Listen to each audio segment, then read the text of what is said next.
Hello, hello. Welcome, one and all. Hey, we got people here, we got questions. Paulogia is a person who has a lot in common with me, and he'll be joining us soon, I hope. The only thing I like better than Doug is Paul. Well, there's a ringing endorsement. Okay, let's see who's all here. We've got 12 people. Hi, Mavortius. Howdy, Kevin Nemmer first. And you swore. You said, damn it. Let me know if the audio or anything is not right. What evidence would you accept to prove you are not the first? I love that. Doug, y'all, what's up? Okay, let me see if I can. Hey, they actually changed this. Doesn't the chat box look a lot better now? Good for YouTube. They heard my complaint. Let me see if I can make it a little bit bigger. Audio's fine. Thank you, Brower. So let me put this over here. And so hopefully Paul shows up in 3 minutes or so. Let me get Twitter open just in case he needs to tell me that he won't make it. But so far everything looks good. There's a guy in YouTube chat. Oh, here it comes. Paul, welcome. Let me get you in here. Are you already live? I'm already live because I started to set things up. All right. Great to meet you, but let me get a screen capture. How you doing today? I'm doing okay. The Oilers are going to win later, so it's all good. The Oilers are going to win later. Okay, for some reason, I'm always having trouble with this mouse when it comes to screen captures. But this is why I started a little bit early.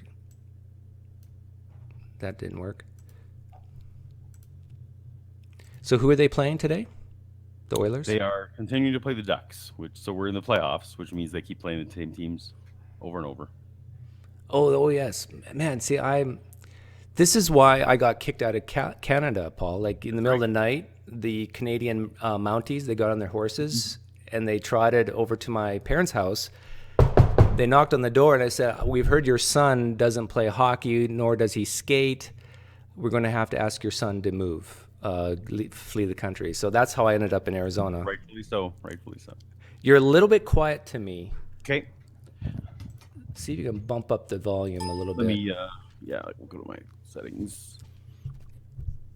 Am I wrong, people in chat? Hi, Brother John. Hey, JD. Hey, JD Goodwin. I want to do a evolution thing with you and Science Pete sometime. Common questions. But, okay, so check your audio now. Is that better? That is much better. Thank you. Okay, cool. So Paul and I have a lot in common. Number one, we're both Canadian, correct? We are. Prairie boys. And we're both raised in Mennonite homes. Is that correct? That is correct. Wow. We both have blondish hair. Ish, yeah. Is that the way your hair always is? Is that? No, this is a little bit bleached right now, but to get rid of the gray. But when I was under 10 years old, my hair was white, basically. Ooh. Or maybe under 5 years old, yeah. But fit in. But you know what? I think you're the first, besides my cousin Leon, you're the first Mennonite guy I've met who has made this similar journey as me. Coming from being a Mennonite Christian. I consider myself a fundamentalist. Would you consider yourself? Absolutely. I'm a fundamentalist, inerrantist. Those liberal hippies were not saved. Yeah. If anything was an allegory, that was a deal breaker. So how old were you when you left Christianity? I was late 30s. Okay, I started the process mid 30s, and it took me 5 years. How many years did it take you? Well, Yeah, it took me about 2 years to figure it out, and then there was a couple of years of me pretending that I was still fine to the world. So, yeah, about a 4 years process of from beginning to being out, I guess. Wow. So we're very similar that way too. Right. You were born and raised in Alberta and still in Alberta? I was born and raised in Saskatchewan, Oh, so Saskatchewan. one province closer to you. Okay. So Yeah, I'm in Alberta now. Via I lived in California for 7 years. So, um, now but yeah, the transition that took place in your 30s. Are you married at this time? I was married at that time. Yeah, Are you still married? I am. Well, not for long. I've been separated for a couple of years now. Okay. And let me know. Just tell me Yeah, if I'm asking questions you don't want to answer. AMA. Because I'm married and my wife is a born again believer. As is mine. I changed. She didn't. Same. So is the reason that things are not going well because of your deconversion? So twofold. One is they were never fine. Like from minute one, it wasn't fine. But That didn't help. as you know, like divorce is not an option, right? So Right. this was many, many years of this is what it is now. This is going to be the rest of my life. So, you make it work. Um, that said, I was still willing to, even after I deconverted, I was still completely willing to stay in that family for my kids' sake. How Still many kids felt do you have? I have three, Three. Okay, I have two. 14, 15, 18, Wow. and Okay. all believers. Um, no, they're so once I came out to my spouse was the beginning of the end for that. That was unacceptable um, to her, and that began rounds of counseling and rounds of things like that. And eventually, I learned later she got counseling from our pastor, who advised her to kick me out. So, Really? Isn't that okay? I got so many things I want to ask you. Number you one, what Mhm. for people who are totally oblivious what a Mennonite is a sect of Christianity that basically was introduced or started by Menno Simons back in the, help me out, what century are we talking? 1780, something like that. Yeah, Or and was it earlier? I don't remember. I went to an Alliance College, Bible college. So, oh, Alliance. I went to Alliance Church in Manitoba for a while. yeah. Anyway, So, so I and learned all. Yeah, yeah. Anyway, go ahead. the comment you made before about divorce is not an option, Hmm. that rings true. Like in the way I was raised, you are way better off dying unhappy than getting a divorce. That's how, 100%. Absolutely. yeah. And so that's where I think a lot of Mennonite denominations are coming from. But what's interesting is that your wife's pastor advised her to let you go because isn't that unbiblical? No, because theoretically, she didn't. Um, she was not to divorce me. She was to kick me out of the home. Oh, And I believe that this was. And I know this guy. I knew this guy because I was in ministry for years, so I knew this guy. I think the intention was shock to get me, you know, a reality check. Oh, if you hold to these what you now consider to be truths, you're losing your children, you're losing your house, you're losing all your friends, you're losing everything. I believe that was the intent. I don't know firsthand, but reading into it, because as you know, divorce is not an option for her, so she was been pressuring me to. I have to be the one to initiate everything so that her right, spiritual life continues to be okay. right. You have to be the bad guy. Right. Which, fine, at this point. Wait, okay, so you were raised Alliance Church, No, so I was raised Mennonite the whole time, but but I got what denomination of Mennonite? How so conservative were you? General Conference. Oh, Uh, yeah. Yep. can I lay hands on you and So pray for you right now? so so CMBC, which was in Winnipeg, there, that was way too liberal. So yeah. Oh, Um. wow. Anyway, so I was raised Mennonite, but in around, I had a big life move. My family moved across town, which doesn't seem like a big deal, but when you're in, in middle school, moving anywhere, you lose all your friends, all that stuff. So I got into a crowd of Alliance kids and got into what was called Bible quizzing. And through Bible quizzing, kind of got involved quite a bit with the uh, Christian Missionary Alliance denomination, which we always called Renegade Mennonites. There were a lot of ex Mennonites there because it was slightly more progressive. There was no German during the sermons, and Können Sie you know, Deutsch, y- können Sie yes, Deutsch verstehen, klein Bett? okay. I, I, my family spoke that stuff. My parents deliberately didn't teach me, I think, so that they could talk about us kids without Yeah, us yeah, knowing what same they with were saying. me. Um, and in the alliance, they sang from the dreaded PowerPoints. They would they'd have songs that were had drums and things. So anyway, I got involved with Bible quizzing quite a bit, and won actually a lot of scholarships to go to Bible school because I was really good at it. So, as a teen, I memorized most of the New Testament, and then went on to after Bible school. That became my main ministry. So I became a leader in Bible quizzing in Saskatchewan. When I moved to California, I actually rejuvenated Bible quizzing. They didn't have it there, or it had lapsed there. So my wife and I rejuvenated it there. We're talking hundreds of teenagers.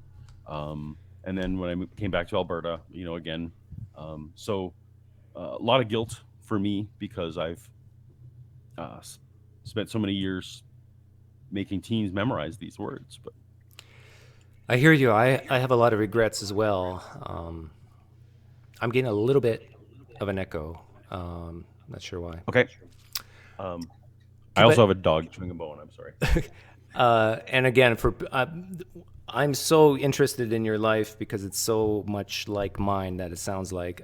But for people who have no idea what we're talking about, Yeah, it's inside baseball for us. Mennonites, as I said, is a sect of Christianity. They believe in baptism as adults, not as infants. They believe in pacifism to the degree that if someone was to come into your house and want to kill your family, you should let them. Absolutely. That is the degree of pacifism we're talking about. However, I would be the first to admit that most Mennonites actually probably wouldn't do that. But that's what they teach. I don't know. Well, I think it was a bigger deal. Like, I assume you had uncles and grandparents who were conscientious objectors to the war and things like Yes. that. Yes. That was a much bigger deal because nowadays Mennonites, a lot of them will have shotguns on the farm to Yeah. with livestock or whatever else. And of course, yeah, Mennonite is also very agricultural, tends to uh, coincide there. Yeah. And Mennonites are different than Amish in the sense that they do drive very nice looking trucks Of course. and of course have electricity and all that. But basically, the movement of Amish, Hutterites, Mennonites. Hutterites are more communal. They live in colonies. Mennonites don't, but they other than that they believe a lot of the similar things. And the types of Mennonites range from very, very conservative, where men sit on one side, women sit on the other. There's no electricity in the church, and there's no music, pianos or anything, to all the way of, just like any other Christian denomination. Um, so it sounds like, Paul, you were somewhere in the middle. I went Right. to, Go ahead. I was raised in EMMC. Know it well. Yeah. Yeah, and then I went to Alliance for a little bit, Pentecostal for a little bit, and then I basically, when I moved to Arizona, Mennonite churches were gone for me. But okay, so I know you're probably asked this question a lot, and because I'm asked this question a lot, and I don't know how to answer it, to be honest. And I'm curious if you know how to answer it. And the question is, what do you think was the first impetus, the first push of the ball down the hill for you that you started the process of saying, I don't believe this anymore? Right. Well, for me, it actually is very tangible. So I guess I can't help you very much. Um, so when I moved back to Alberta from California, one of the things I was starting a comic book company with a buddy of mine, and I had written some graphic novels in the past, but I was writing a new one, and it involved dinosaurs, and so In my head, of course, as a young Earth creationist, dinosaurs created day 5, whatever. I believe all that stuff. But in my head, I'm like, this will sell better if I have some details that match up at least with um, what the secular world thinks about dinosaurs. So I had to look up a few things, or I chose to look up a few things, um, specifically how long ago they had died and the circumstances around that. So I started looking that up, and that was the first twinge in my head as I started reading this stuff. And all I needed was the 65 million years, and that's all I used. But that was the first thing in my head that gave me the cognitive dissonance, and that lasted for about 3 years, where I just had that niggling in my head of the few things that I'd read that um, perhaps I've not given this due diligence enough, specifically the young Earth creation stuff. And if I jump ahead a little bit, um, 3 years later, uh, I finally decided, you know what, I have to get rid of this cognitive dissonance. I have to be able to sleep at night. So I did. I set out to prove that Christianity is right, which is what a lot of us do, right? So it was just like my Bible school teachers, my pastors, my youth leaders, everyone, even in fact, even me, I've had confidence in front of the teens that we have all the evidence. And when you are a Mennonite, that's a very authoritarian. I shouldn't.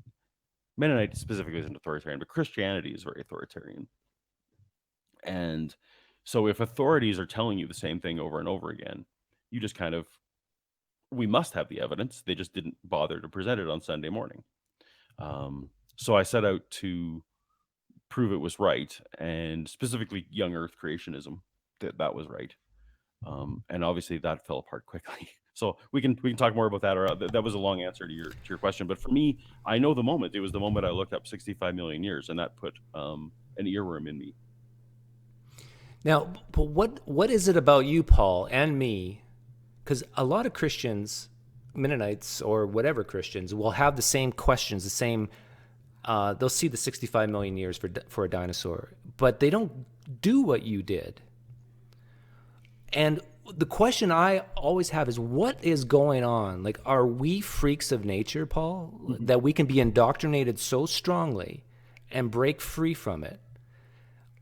And I see like a vast majority of Christians don't do what we did. They will go, if they were raised like us, they would say, no, the scientists are wrong.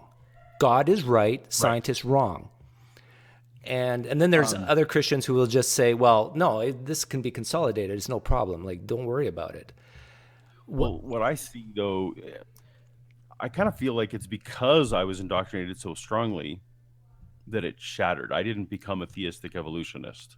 Um, way we were raised was it's 100% true, and the slightest chink in the armor would mean none of it is true. Now, I feel like I went through a much more logical process. I feel like I explored all those options, the gray area middle, and arrived to a rational conclusion. Um, Part of what it is, I spent 2 years sitting in church every Sunday, not believing, and looking around me and being kind of annoyed, not angry, but annoyed that everyone around me who believed and were potentially going to heaven if I was wrong, spent 0% of their week evaluating their beliefs.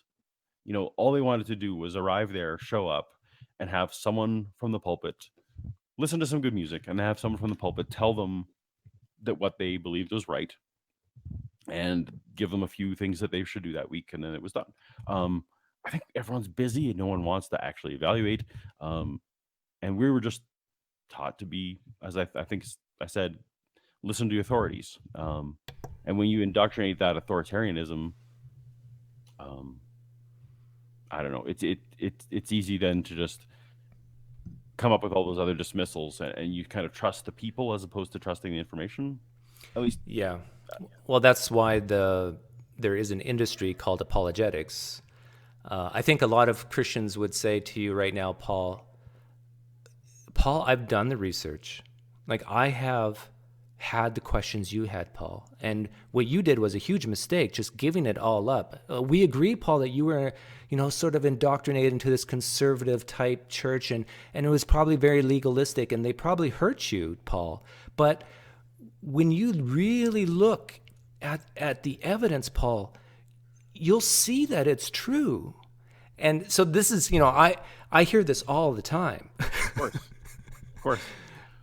Although people have stopped debating me on the information, and maybe this has happened to you, maybe not. My family, my friends, very quickly figured out that I had exhausted the information. So the appeals are not to information anymore. The appeals are to, I mean, Pascal's wager, Yeah.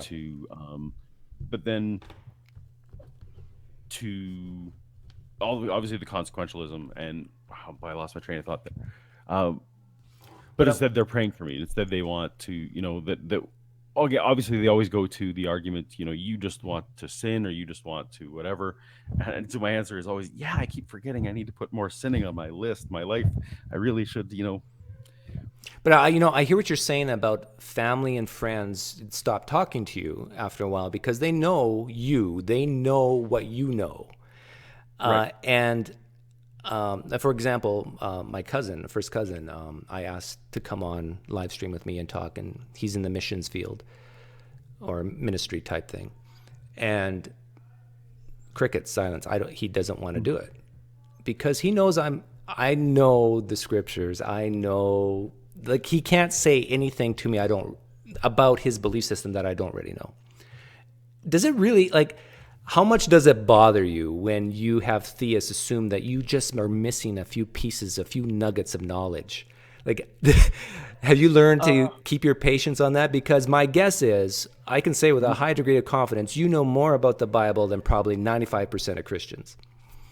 Yeah, I like when, for example, the latest video I did with, the Ken Ham video, he pulled out John 7, I think it was John 7:12, and was claiming it was something else. And I'm like, that's not what John 7:12 says. And I just, pull it out, right? That drives them nuts.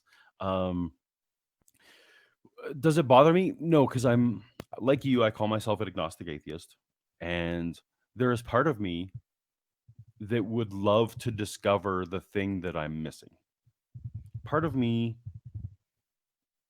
both of our lives would be so much easier. This is why I laugh at the choice thing. Belief is not a choice. My life would be so much easier if I could just believe what I always did. I would still be with my wife and kids. I would have all the same set of friends. My business partners all be the same. It was for the sake of this truth that I gave all that up. So no, that I would, yeah, it's not that at all. And I've lost track of the question. So do I lose patience? No, and partially because I very much still remember, it's still fresh, right, believing what they believe, and I can put myself in their mindset very easily. What bothers me more is the people who are not in any way trying to convert me back because they believe I'm going to hell. yes, They, in their heart of hearts, have written me off and said, you just go ahead and suffer for eternity. So those people actually offend me a little bit more than the ones who try to win me back. Or they themselves don't really believe. Mm-hmm. There is part of that. If you really believed what you thought you believed, you would be reading the books and you'd be doing all that stuff to win me back or to win everyone else back. How big was speaking of hell, how big was your fear of hell through your deconversion experience? It was very real. That was the first couple nights where it snapped. That was pretty bad. It was, I didn't know what Pascal's wager was at that time. I'd never heard of it. Which is weird. Like, I went to Bible school and it still feels weird to me, some of these apologetics things that I didn't learn. But no, it was like, if you're wrong about this, it is everything. It is your forever life, obviously being tortured. And being Mennonites, we believed in the physical fire and brimstone. Yeah, it's fire and brimstone. We don't, those Catholics, they don't know what they're talking about. But yeah, it was going to be physical torment, not just separation from God or not, nihilism or anything like that. Do you remember the last time you prayed? It was after I converted. After you converted or deconverted? after I deconverted, pardon me, I gave it one last. I gave it the one last. I don't know what it would take, but if you are real, um, and you believe. So that's actually, I kind of think that when people ask me what's the best argument for Christianity, I always feel like personal experience is the one piece that is. I can imagine some scenario where something personally happens to me that I wouldn't necessarily believe in the God of the Bible because I know too much about the Bible now, but if there is a deity God out there, that he could personally come to me, and probably convince me it wasn't a hallucination in some way that he would know about. Yeah, the dishonesty that I sometimes get from theists. If you have had a personal experience, and this is the real reason why you believe, say so. Don't say it's because of 500 witnesses that Paul talks about. Be honest. Christians, if you're listening right now, please be honest with us. And we realize that is personal experience and that it's for you, and it probably won't convince guys like me and Paul, but at least be honest with yourself and others. Because my guess is all these evidences that they trounce out, from Paul to the Gospels, this is not the real reason they believe. And I like to remind them about that.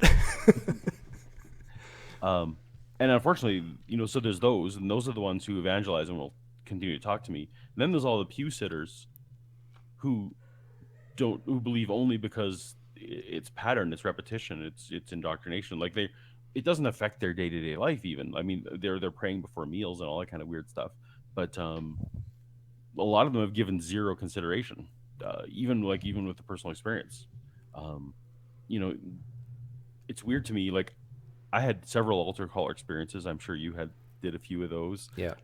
My baptism was amazing. I still actually I remember how that felt to be baptized. I was the first guy in my church to be immersed. So was I. In fact, I had to fight man. immersion because the Alliance only accepted immersion. So I petitioned my pastor because they did pouring, which is what probably you did. Yep. So they had to, for my class, when they were annoyed, but we had to go to some other church building to do it. Yeah, so I was the first immersed as well, and that felt amazing. You come out of that water, it feels like they got the spotlights arranged such that it feels like, the dove is coming down. Yeah. I don't know. I was like 14 or 15 too, and everything's just confusing and feeling strong and intense. So everybody knows you have your own YouTube channel called Paulogia. I got it up there. By the way, the picture I have there now was my favorite video of yours. Oh, thanks. And I was thinking of doing a Easter type video, and then I saw you did one. And I go, whew, thank goodness I don't have to do it. Because you said a lot of the things I would have said, and you did it way, way, way better, and you're way better with computers and graphics and all that. So I commend you for that video. Well, I feel the same way every time I see one of yours. It's like, oh, I don't have to cover that topic because Doug did it. So, what has been your response so far from either family, friends, people who know you about your YouTube channel? Very few people who know me. Very few people who know me and are Christians have said one word about it, even though I've put it on my Facebook a few times. I've let people know. What has been interesting to me is a lot of people from my former life, not a lot, but a handful of people from my former life have used that to reach out to me to tell me they're watching my videos and that they doubt, or they actually are closet atheists at this point. I have 2 cousins, and I have enough cousins that this isn't doubting anyone. And I have a few people who were students that I taught, and a few others who are closet atheists who have been started real conversations with me, either because they've come to the conclusion themselves, or that they are listening and wanting to, which is actually, frankly, the second highest thing I wanted to achieve with this channel was to, I talk to my audience the way I think that I might have listened when I was a Christian. Mm-hmm. If I had heard cursing when I was a Christian, yes, that would have been instant off, right? You would have just. And you notice I don't curse on my channel. Absolutely, it's and um, God bless all the channels that do. And I love the mocking channels now that I'm out. I love that stuff. But it's not going to win a single Christian. I try to address only this. The video you have up is a departure, but I try to address only the scientific claims that they make. I will talk about when Eric Hovind, for example, uses a Bible verse to support something. If I interpret it differently as a Christian, I might point that out. But I tend to my goal would actually be theistic evolutionists out of my channel, generally. Okay. I think, um, but the result has been so. Those who know me well don't talk to me about it. Don't like those who are still Christians won't say one word about it. Ignore it completely. Are But they I've been scared of you? some are scared of me because I was a I was a leader, right? I was a leader in the church, and I had sway over hundreds of teenagers across the province where I was, and so there's certainly a fear that the person. It's not just I was on stage, I was speaking, praying, all that kind of stuff, and I was viewed. I think I was viewed as somewhat intelligent, um, and that is scary when one of the leaders falls, right? Hmm. As opposed to, and in fact, they probably would prefer if I would have been caught in like a sex scandal or drug Yeah. addiction or something like that. That would have been better because Oh, then, I hear you, because I get a lot of questions like, what happened, Doug? Like, were you hurt, or what event took place that caused you to leave, and all these things. And it's yeah, like, and I don't have that. There's neither nothing do I. bad. I mean, bad things happened to me after, but they were after. Although they can use that as God's getting back at me, but that's all right. Do you ever wonder, maybe it's all true? The core propositions of Christianity is true, and we are just a certain personality type, a certain, maybe we're too rational in a certain way. Do you ever have those thoughts I that, I totally do. But what caused me to go back to that way is if if all those tenets are true, then God made me this way, and God made my brain this way, and I did not have a choice in the way that my brain works, in the kind of choices that I make, in the rationality. Um, so when I think about that exact thing that you just mentioned, um, I have to think that that God would leave a breadcrumb trail for someone like you and I to follow. yes, That if he made creatures, if he actually wants to be reconciled with us, now I now will run across Calvinists or whoever who think that um, I'm not one of the chosen and that there's no path for me. And so be it. Then there's nothing I can do. I might as well enjoy my life, right? 'Cause- yeah, God has revealed to us in a way that we can be certain that we are not one of His elect. right, exactly. Um, so uh, I guess that's how I get around it, is that if this is all true, I have enough people praying for me on a regular basis that that God will either choose to reveal something new to me or not, and it's kind of in His court.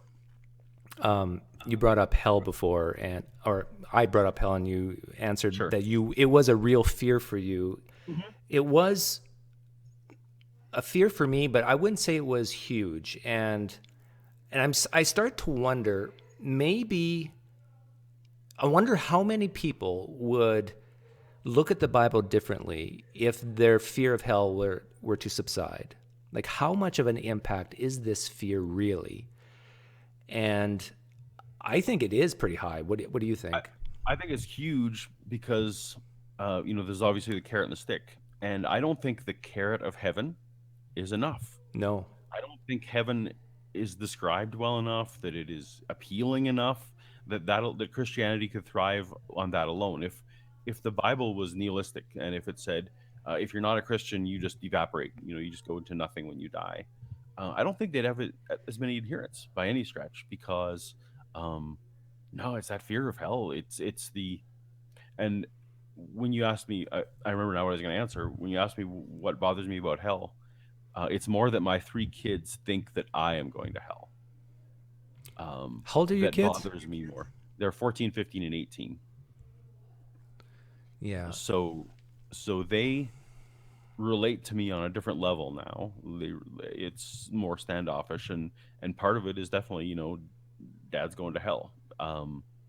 Fortunately, some of my other family reconciled this for themselves. Like I talked to my mom and my dad when I eventually had the talk with them, and how can heaven be heaven if your son is in hell, right? That was something they had to deal with. Um, Mm-hmm. how could they ever be completely happy knowing that I was being tormented? And they both have become kind of nihilists. They both kind of just reinterpreted the Bible because you can interpret Yeah. it any way you want. My wife, I think my wife has done the same thing. Like, it is too much pain for her to view her husband burning for eternity. So she has, I think, moved towards more of a, is it John Piper? Not John Piper. Tim Keller type view of hell. More of a, just a separation, or maybe, soul just being destroyed. Yeah, that's what my Yeah. parents of it. Well, yeah, So it's interesting to see kind of like the evolution in her. And my kids do not, I don't think my kids would say, Daddy's going, if he dies, he's going to burn in hell forever. My kids are pretty much, I think they're pretty much unbelievers, but they still, I think, appreciate. It's amazing how mature my kids are. They're 12, 13 and 11. They can see the positive aspects of Christianity. Like, my daughter has a lot of struggles, and she came up to me the other day and said, Daddy, maybe I do need Christianity just to help me through the day. So she realized it was maybe not true, but beneficial sure. for certain aspects of her life. And I thought, wow, like how mature to actually recognize that. Yeah. And I don't know if you struggle. I struggle with a few people who I kind of don't ever want to deconvert because I know that their identity is so wrapped up in it that their one life that they're going to get is actually better this way. Yes, there's a lot of conversation, and you've seen a lot of my interviews, I'm sure, and Yep. there's some times where I will really back off. Like, I know there's people even watching this live stream right now who are thinking back all the times, why didn't Doug, why didn't you say this? Why didn't you say that? And they don't realize that sometimes I purposely back off out of fear that I might be hurting them. And I don't want to hurt people. I really don't. And so that's, I've talked to people who are suicidal, and as soon as I found that out, I go, no, I'm done. Yep. So I do realize that, especially with Christianity, it is a very much Christ lives in you, and like inside you. And so it's very much a part of your identity. And so when you are raising doubt in a Christian, you're raising doubt in who they are. Absolutely. And it's like every time you question a piece of evidence in the Bible, it's like you physically taking your hand and slapping them in the face. It's like, how dare you do that to me? And it is real, it's emotional, and I struggle often with how to handle that, how to have a civil, honest dialogue, and yet at the same time not cause harm. Which is why I like to keep it fresh what I believed and how I would have reacted to the things that I was saying. Because I know full well, yeah, I would have it would have been great offense for a lot of those things. And plugging the ears, I mean, fortunately for you, there's no single piece that you can tell an indoctrinated Christian. There's no single thing you could tell them to that moment to deconvert them. It has to come from themselves, but it also has to come from an erosion of their belief. I don't know anyone who deconverted who, I heard the argument against it and boom, it was done. Like, even for me, chromosome 2 was the thing that shattered young Earth. But I had to go back and look at the construction of the New Testament, look at the construction of the Old Testament, and figure out that this was a man-made book. It took a long time, and those who I've talked to with these videos, they're in that process. They're like, oh, you're chipping away. You're not exploding it. One thing that I've think has been useful in my conversations with theists is I try to figure out what they value. and then I try to meet them at that level of value. And one thing that a lot of Christians have in common is they value this thing called truth. We want to believe what's true. And do you? Not always. I Okay. do think there's some things that are beneficial not to believe that might be true. Like if there was an envelope on my desk right now that had the exact Right. time and date of my death, I don't think I would want to open it, but maybe I would. I don't know. But Oh, I wasn't questioning whether you wanted to know the truth. I have actually straight up asked people. It's one of my early questions. Do you value what's true? And I've had some of them tell me no. really, Like Christians? yeah, Christians, that they would rather continue believing this, and they will straight up tell me. So anyway, that just kind of surprises me that Wow. you think that they do value truth. I think they value truth. The ones that claim that. See, the thing is, when I appeal to their sense of truth, and I ask them the question, is it reasonable to say that maybe some things in the Bible are true and some things are false? That question is powerful, because if there are a rational human being, they, and are at all reasonable, they would, in the quiet moments in their bedroom, think, yes, that is a reasonable question. Maybe some things in the Bible are not true. Raised as we were raised, though, I mean, I get fought on this a lot. It's like, no, there is nothing. And and that's personally why when I ask them, do you value truth? They define truth as what is in the Bible. And so they value that truth because that's how they define it. So we're running in different circles, perhaps. Yeah, and this is why I use the outsider test of faith a lot, because like just today I had a comment, someone watched my Jeff Durbin video, or was it Lee Strobel, and said, but Doug, there's like 500 witnesses. And you and I both hear that comment probably all the time. Yep. And it's like, okay, in any other old ancient text of 500 witnesses for a huge claim, they would not believe it. But because it's in their holy book, they do. And so then I like to appeal to that sense of, okay, why the double standard?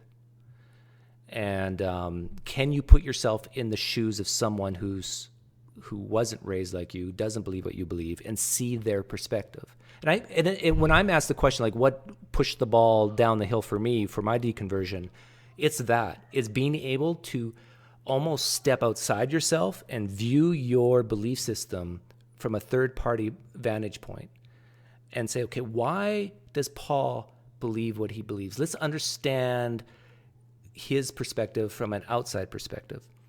And once a Christian can actually understand, be able to say everything that I believe after watching my videos or whatever, and understand it. In other words, they could be a paid actor, let's say $1 million to play the role of Doug on a movie, Right. and get me down pat. They understand where I'm coming from. I think you and I would say that we understand Christians better than they understand atheists. Would you agree with that? Well, and I don't even know that I had met an atheist, or someone who called themselves one for a long, long time. So, Yeah. Yeah. Sorry, go ahead. And so, yeah, I've actually had people role play, and I'll ask them, okay, I'll be you, you be me. I've seen you do that, and I've actually adopted that twice since you've done it, and it's brilliant because, I guess personally, it exposes to me that they don't understand my position at all. They can't. That's the frustration that you've now exposed for me, is that they can't put themselves outside of their. Yeah. There's when I was on Blab, there was a couple of kind of tests that we would run, me and my friends. And that was an outsider's perspective test. One is a riddle about the black hats and white hats. I don't know if you've ever seen that. But the only way you can solve the riddle is you have to go outside yourself and view how other people see things. And the other test, was a sort of a math test where there's a rule and of 3 numbers, And the only way you can solve the math test is to look to falsify it, not to confirm it. You have to try to falsify it in order to get it. And these are two huge principles, I think, when it comes to deeply held beliefs. Number one, be able to figure out a way how to falsify it. And number two, to have that outsider's perspective, to see things in a different way. And so when I'm interviewing people, I'll try to use both of those things. Like that's why you always hear me ask the question, like, what would change your mind? How would you know if you're mistaken? How would you test if this is true? And I don't know if anything I say on live stream has any impact or not to Christians, but I think it does, from some of the comments I get in my YouTube comment section. Well, it's great if you're actually getting Christians to watch. That's one of the things, unfortunately, I wish there was a YouTube metric that could tell me, how many atheists versus theists. Oh, you can tell by your dislike button. Yeah, that's true. And I am most pleased with the videos that get most dislikes. The one you have up there has a lot. For me, once Young Earth was shattered, then I decided, okay, I'm going to figure this out ground up. And I had to have that shattering of what I thought I believed to be able to go outside of myself and say, okay, if I started from scratch, if I was being introduced to the Bible today for the first time, what evidence, is there? And you're right. That's the hardest part, is getting yourself out of that the indoctrinated headspace, for sure. Yeah. Well, after this live stream stops, I want to talk to you a little bit more. But okay. It sounds like the commonality between us is amazing. And we'll play the Mennonite game after the live stream's over and see if we're actually second or third cousins or something.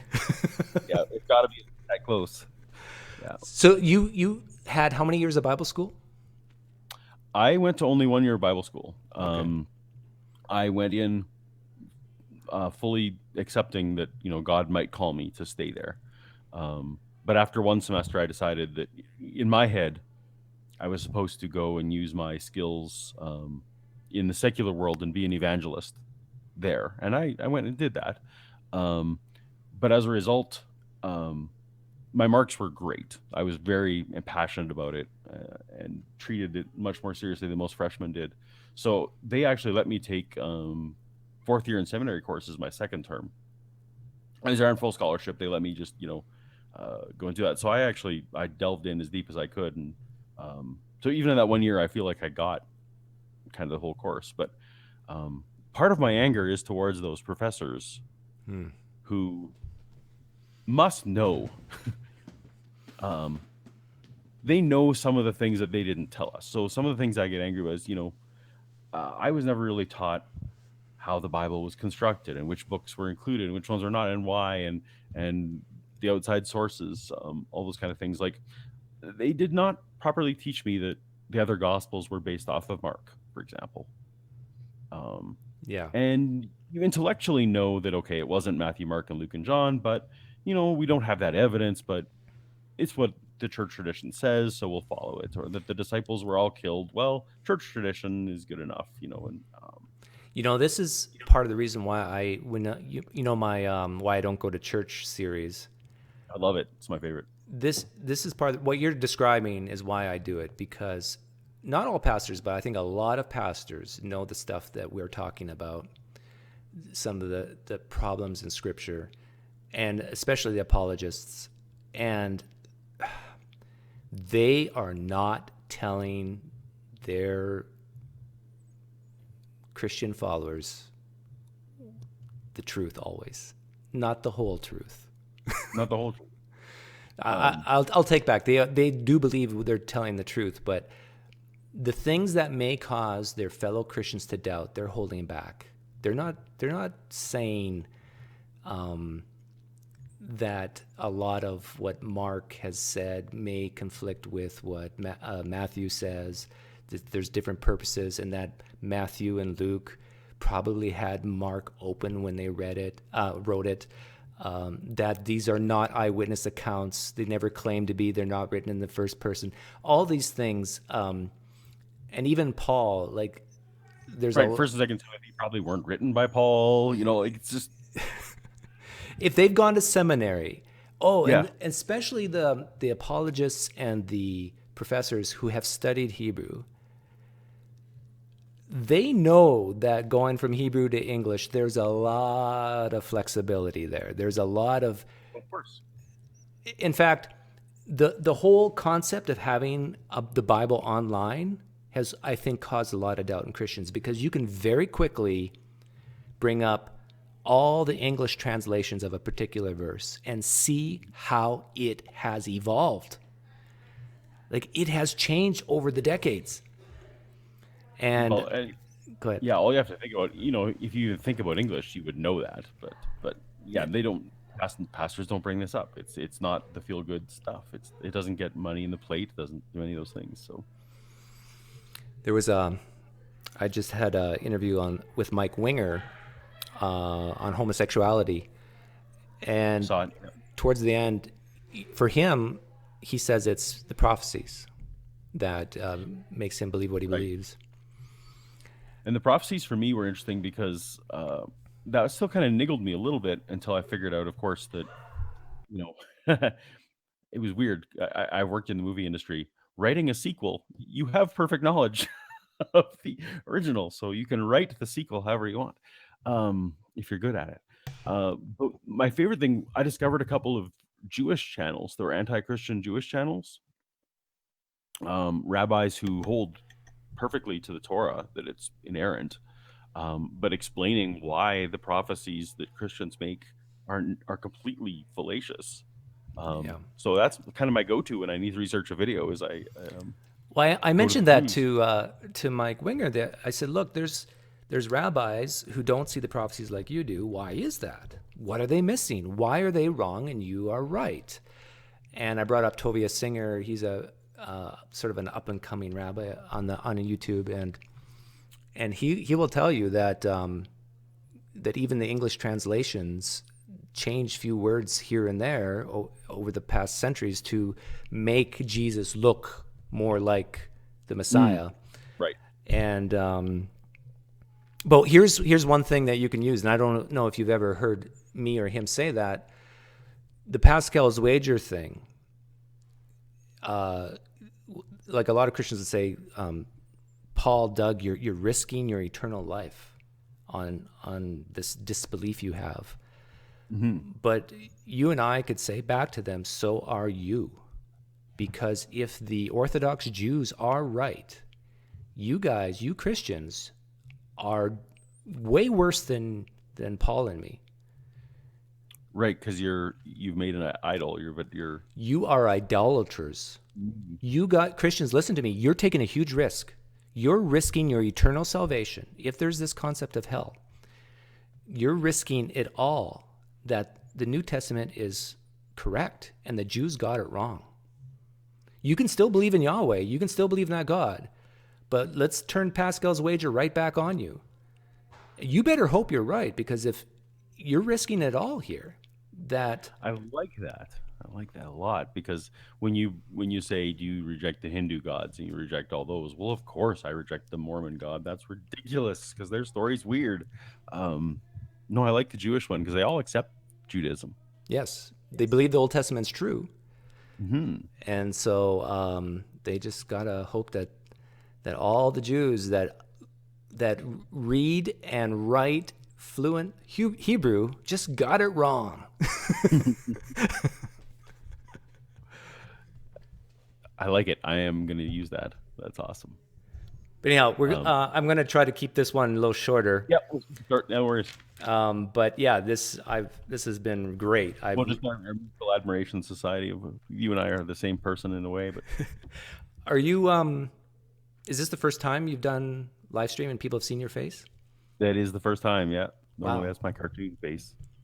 Well, thank you for showing your face, because I No do worries. prefer that, and I think it's great that you did Yeah, that. and I decided I was gonna originally, try and keep myself secret, but I originally, it's I talked myself out of that. in the same way, I want to own the label atheist, even though there's confusion about how it's defined, and that's fine. Um, Part of what I need to be for those people I talked about was I need to be out there taking the slings and arrows for the doubting Christians who can't yet, or doubting whatever belief they are. So whatever normalizes this terrible sinful lifestyle that you and I live, um, of disbelief and still being the same human we were before. No, I'm happy to wear it. So people who are watching, you can see Paul on his own YouTube channel called Apologia. It's on the, I don't know if you guys can see it, but it's small. Kind of mimicking, are you mimicking, what's his name, Durbin? No, I wasn't meaning to, but sure. And Christians, if you are watching this, Paul has a very clean channel. He's very polite. He will just help you see things. If anything, will help you understand where guys like us are coming from. And if anything, that should be beneficial if you want to evangelize to guys like us. So go check out his channel. And I didn't see a whole lot of questions in the chat, but the chat's been pretty active.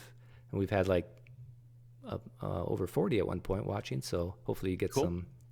some people going to check you out. But thanks again, Paul. Stay on here. I'm going to... A pleasure. I will. Yeah. Thanks, everyone, for hanging out. Everyone for watching. Oh, one announcement. It's kind of a narcissistic announcement, but my cousin Leon and Cam, who you've seen on some of my live streams, and myself, we made a bet 4 months ago, who could kind of lose the most weight. And we're having an ab contest tonight at 6 p.m. Pacific Standard Time. And so that will be kind of fun. And Leon, my cousin Leon, has lost 50 pounds. Wow. And he's going to divulge his secrets. So anyhow, come back then, guys. Take care.